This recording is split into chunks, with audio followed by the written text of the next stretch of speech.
It was supposed to be a perfect Sunday. Me, Ethan Caldwell, federal cybersecurity advisor, kicking back in my own backyard with a cold lemonade and a good book under the shade of my 15-year-old oak tree. Then she appeared, Pamela Voss, the HOA president, lips pursed like she'd sucked a lemon, pointing at me like I was public enemy number one. "This is HOA common space, mister. Get off my property, or I'll have you removed," she snarled.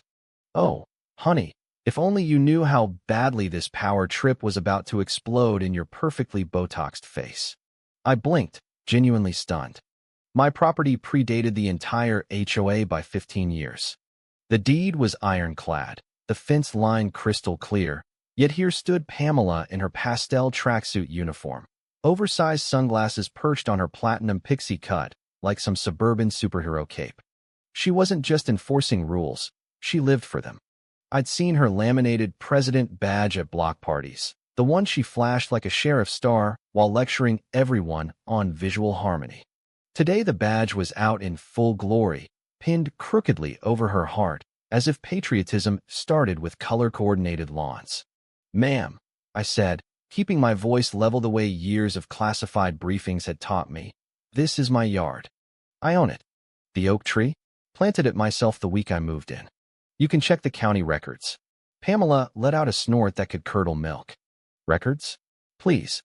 The HOA map clearly designates this area as green space for members only. "You're not even on the roster. We checked. Probably one of those government types we've been warned about, with all those black cars and men in suits. Squatting, I bet. Or casing the neighborhood for whatever you people do." She adjusted her collar like she was about to deliver the State of the Union. "We had to raise patrol dues again because of suspicious activity. Real security costs money, you know." I raised an eyebrow. "Suspicious activity?" That would be my discreet security detail, Miller and his team, who rotated through because my current project involved advising on national infrastructure threats. Nothing she needed to know. Before I could pull out my driver's license, she already had her phone out, fingers flying across the screen. "That's it. I'm calling the patrol. They have authority here. You've got 5 seconds." The whine of an electric golf cart cut through the air like a bad punchline. Around the corner came Todd, Pamela's eager little lieutenant, shirtless, tanned to leather, wraparound shades hiding whatever passed for thoughts. In his hand, a megaphone. Actual, honest-to-God megaphone. He skidded to a halt, nearly decapitating one of her prize roses. "There he is, Todd," Pamela crowed, phone now recording. "The trespasser refuses to leave HOA common property." Todd didn't hesitate. He raised the megaphone, feedback screeching loud enough to send squirrels fleeing. "Sir, you are in violation of HOA Statute 7B. Trespassing on monitored common area. Vacate immediately or face enforcement action." I almost laughed. Enforcement action by Todd. This was beyond parody. It was performance art. A few neighbors peeked through blinds, phones probably already rolling. Pamela nodded approvingly, her little dictatorship in full swing. Enough was enough. While Todd paused for breath, I reached for my own phone, scrolled to Miller's contact, and hit call. "Who are you calling?" Pamela shrieked. "The fake police?" I ignored her. "Miller, it's Ethan. Might want to swing by the back. We've got an aggressive HOA situation developing." Less than 5 minutes later, the low hum of a heavy-duty SUV announced their arrival. Black, government plates, subtle armor, the kind that makes loudmouths suddenly remember their manners.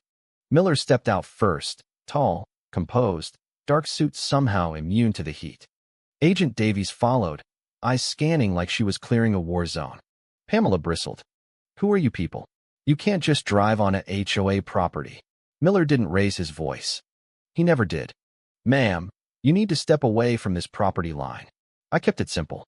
"Pamela here seems to think my backyard isn't mine and that I'm some kind of squatter." Miller's gaze stayed locked on her. "This gentleman is a federally protected advisor. This residence is under federal advisement status with perimeter monitoring. You are interfering with a secure location." Pamela's face cycled through colors I didn't know existed. Confusion, disbelief, then pure incandescent rage. "Federally protected? This is fake. You're all actors. I saw videos about this on YouTube. They hire people to intimidate citizens." "Gary, I mean Todd, Call the real police. These people are impersonating federal agents. Todd, however, was already backing toward his golf cart, bravado evaporating faster than morning dew. Miller simply reached into his jacket, produced his credentials, and held them up. These are not fake, ma'am. She swatted at the air like the badge was a fly. I could buy that off Etsy. I know my rights. Miller tapped his earpiece. Dispatch, this is Miller. Civilian refusing to comply and denying federal identification. Requesting documentation team backup to verify status and record interference. Pamela's jaw dropped. The second black SUV rolled up, this one clearly marked Department of Homeland Security. Todd took one look at the official seal and practically dove into his golf cart, speeding away in a cloud of embarrassment. Pamela stood alone now, clutching her phone like a shield. This is tyranny, she screamed, voice cracking. I'm calling the news.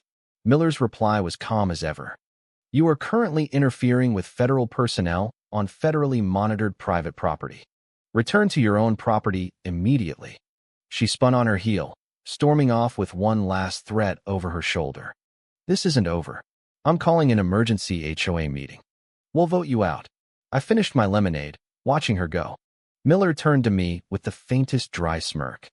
Aggressive HOA situation? She's the ringleader, I sighed. And apparently democracy now includes voting people off their own land. But I knew Pamela. This wasn't ending with a polite retreat. It was just warming up. The next morning she didn't just retreat, she mobilized. A dozen neighbors gathered in her backyard around a folding table of donuts and poorly printed flyers screaming, "Protect our neighborhood from government infiltration." It looked less like an HOA meeting and more like a paranoid bake sale. Pamela stood on a plastic lawn chair for height, waving blurry printouts of my backyard antennas, the ones I used for secure remote access, now labeled mind control beams. She'd even drawn a crayon-style map with red arrows pointing at my birdbath and garden hose as signal disruption sites. This man, she declared, pointing dramatically toward my house, is not who he says he is. He's deep state, sent here to monitor us, control us. The black cars, the fake agents, it's all proof they want our homes. I watched from my porch through binoculars, sipping coffee. Miller stood nearby, pretending to check the perimeter but clearly amused. Should we worry about the mind control beam? He deadpanned. Only if she weaponizes the garden gnomes, I replied. The vote was pathetic, 2 hesitant hands out of 12. Pamela declared it unanimous anyway. Todd, draft the official eviction order. That's when Miller stepped to the property line, tablet in hand. Excuse me, ma'am. This is surveillance footage from the past week. It shows you entering private property on 7 separate occasions without permission, recording, and issuing verbal threats. The footage was crystal clear. Pamela skulking near my windows, peering over the fence. Someone in the back muttered, "That's definitely your blue visor, Pam." She sputtered, "That's fake. Deep fake. Manufactured evidence." But her crowd was already shifting uncomfortably. By Monday, a local news van sat outside her Community Truth Zone canopy tent. Pamela dragged the reporter toward my fence. "See? Suspicious antennas. They're intercepting our Wi-Fi." Miller met them at the line. "You're welcome to film from public property. However, any unauthorized entry past this line constitutes a federal offense under Title 18 U.S.C. Section 1382. You will be detained." The reporter's eyes widened. Understood. They packed up fast. Pamela shrieked after them about censorship and 5G chemtrails, but the van door slammed shut. Her stage had vanished. Furious, she went live on her phone. "The media has been silenced, but we the people will not be intimidated by fake badges and black SUVs." She panned toward my porch just as Miller's phone buzzed. He stepped inside. "HQ recommends temporary extraction. Her behavior is escalating." I nodded. Sometimes the smartest move is to let the crazy cool off. I packed a small bag and climbed into the SUV, glancing back at Pamela still ranting under her ridiculous tent. We were barely gone when another unmarked van arrived. Within minutes, a new, imposing sign went up just inside my fence. Federal Surveillance Zone. Entry restricted under Title 18 U.S.C. Section 1382. Violators will be prosecuted. A sleek camera tower followed, lens aimed straight at Pamela's favorite spying spot. The gloves were off. I spent the next couple of days in a bland safe house across town, catching up on work remotely while Miller sent secure updates. She's seen the sign, he reported the first morning. Paced for an hour, gesturing wildly. Looked like she was live streaming to herself. Any attempts to cross? Negative. Lots of angry glares, but she stayed on her side for now. That for now hung heavy. Pamela Voss didn't do for now. She did crusades. And sure enough, just after dawn the next day, Miller patched through the feed. There she was, not in her usual tracksuit but a bathrobe, phone held high like a battle standard, narrating to her dwindling online army. They think these signs and cameras can scare us. But this is still America. We have rights. She crept low in a ridiculous parody of stealth, heading straight for the new camera pole. With a defiant glare at the lens, she reached across the line and slapped her palm flat against the metal. See? They can't stop us. I'm touching it right here. What are they going to do? What they did was trigger a silent federal alarm tied directly to response protocols. 20 minutes later, a marked law enforcement cruiser pulled up. 2 uniformed officers stepped out, calm and professional. Pamela's face lit up with the kind of righteous fury only a true martyr can muster. So the tyrants finally send their uniformed thugs. Took you long enough. Are you here to arrest me for exercising my constitutional rights on my own community's land? One officer spoke evenly. Ma'am, you were observed trespassing on federally protected private property in violation of Title 18, U.S. Code Section 1382. Please place your hands behind your back. Never, she shrieked, holding the phone up like a shield. I know my rights. This is an illegal arrest. I am a patriot being persecuted by a corrupt government. She actively resisted, yanking her arms, voice rising to hysterical pitch. This is what they do. They silence dissent. Tell the world what you're seeing. Oppression. Tyranny. The phone clattered to the sidewalk, screen still lit, live stream rolling. The footage captured everything. Federal officers calmly escorting a shrieking, bathrobe-clad woman toward the cruiser while she screamed about chemtrails. Within hours, the clip was everywhere. Hashtags like Bathrobe Revolution and HOA Karen fail, trending locally. Someone even set it to the cops' theme song. I returned home the day after her arrest. The neighborhood buzzed with a strange mix of disbelief and barely concealed glee. Mrs. Langley's curtains stayed drawn. Mr. Henderson suddenly discovered urgent backyard projects whenever I stepped outside. Todd's golf cart sat under a tarp. Rumor said he was house hunting in another state. Pamela posted bail quickly but stayed hidden behind her blinds, a ghost in her own kingdom. Her truth zone tent sagged until 2 sheepish HOA volunteers quietly dismantled it one afternoon, avoiding eye contact with everyone. Miller suggested the barbecue. Gesture of goodwill. I was skeptical, but the agents set up a modest grill in my yard, promptly nicknamed Area 52 by the neighbor kids. Burgers, hot dogs, sodas. Neighbors arrived cautiously at first, plates of cookies offered like peace treaties. But Miller's dad jokes and Davy's perfect burgers worked magic. Kids chased each other where Pamela once claimed federal conspiracies thrived. Adults chatted easily. For the first time in months, the air felt light, filled with laughter instead of suspicion. Then another government vehicle rolled in quietly, plain white unmarked van with a tiny seal. It pulled straight into Pamela's driveway. 2 individuals in plain clothes carrying thick binders rang her bell. I watched through binoculars as she answered, face twisting in agitation. A tense exchange, then one handed her a thick envelope. She glanced inside and went bone white. Not angry, just empty, defeated, pale. She retreated inside and shut the door hard. Later, Miller murmured, "That wasn't us. Word is the IRS, Financial Crimes Division. Significant misappropriation of HOA funds." The news spread like wildfire. Suddenly, everything clicked. The mysterious community defense budget that coincided with her new hot tub, the emergency signage, invoices that paid for her tent and propaganda flyers, the padded patrol dues that somehow funded her vacations. She hadn't just been fighting imaginary enemies. She'd been robbing her own neighbors blind while preaching about patriotism. The reformed HOA board held an emergency session that evening.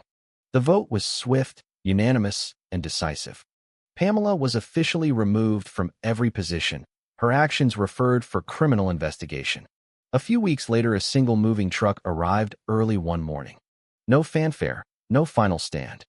Pamela climbed into the passenger seat wearing her signature sunglasses, staring straight ahead without a backward glance. The house sat empty briefly before new owners, the Harrisons, a retired couple, moved in. They introduced themselves with homemade muffins and immediately joined the community garden. "We promise the only rules we enforce involve bingo night, Mr. Harrison chuckled at the welcome potluck. The HOA formally apologized, promising transparency. They even installed a smooth stone bench under my oak tree. Etched on it, he stayed. Below in tiny letters, property owner since 2010. Miller thought it was hilarious. Life settled back into its rhythm. Kids rode bikes freely again.